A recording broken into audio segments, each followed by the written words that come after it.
Eu não quero que vocês parem de assistir pregadores do YouTube ou Instagram, algo do... não é isso que eu estou dizendo, mas eu quero que vocês tenham cuidado. Tem homens que pregam no YouTube que são muito mais conhecedores da palavra do que eu. E tem muitos. Não é difícil você abrir o YouTube e achar alguém que sabe mais do que eu Bíblia. E que vai lhe ensinar também lá. Mas tenham cuidado. Tenham cuidado porque tem alguns pregadores pregando a sua opinião. Tenham cuidado. E tenham mais cuidado ainda porque às vezes a opinião do pregador você concorda. E às vezes está errado. Então, não deixem de assistir bons pregadores.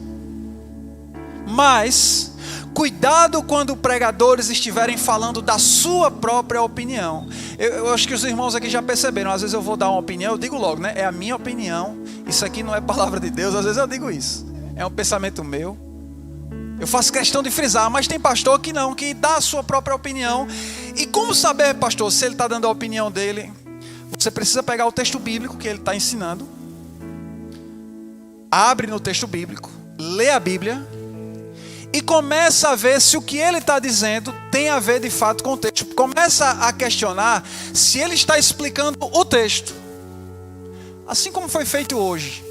Lendo e explicando o que o apóstolo Paulo está querendo dizer. Porque tem muita gente por aí só pregando a sua opinião cultural, pregando a sua opinião de vida, do que ele acha, do que ela acha. E nós precisamos ter cuidado. Mas por que eu estou falando isso, irmãos? Porque eu estou vendo. Eu tenho rede social, eu assisto mensagens no YouTube também.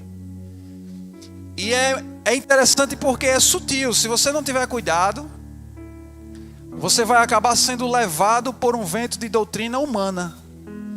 Então eu quero alertar a igreja, para que a igreja preste atenção se o que está sendo dito nos vídeos, nas pregações, são a palavra de Deus, explicação do texto bíblico, ou se é a opinião dele.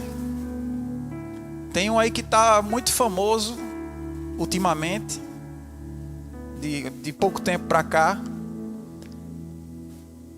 que alguns estão virando comédia, irmãos. Alguns pastores estão ficando famosos porque estão virando comédia. As pessoas estão rindo e aí ele fica famoso. E eu vejo coisas absurdas, às vezes, que o cara fala. Quem gosta já sei. Às vezes o cara fala. Às vezes o cara fala umas coisas. Eu tô brincando. Às vezes o cara fala uma coisa que não tem nada a ver com texto nenhum da Bíblia. Aí eu vejo os comentários do pessoal que assiste embaixo. Eu gosto desse pastor porque ele só fala a palavra de Deus. Mas não, é porque a opinião daquele pastor concorda com a minha opinião. Contudo, nem sempre a nossa opinião vai estar correta. Nem sempre. Então julguem, sejam crentes como os de Bereia. Julguem as profecias. Julguem as pregações. Julgar não é no sentido de criticar tudo e todos, mas no sentido de ver, se é palavra de Deus, receba. Se é palavra de Deus, se alimente. Amém?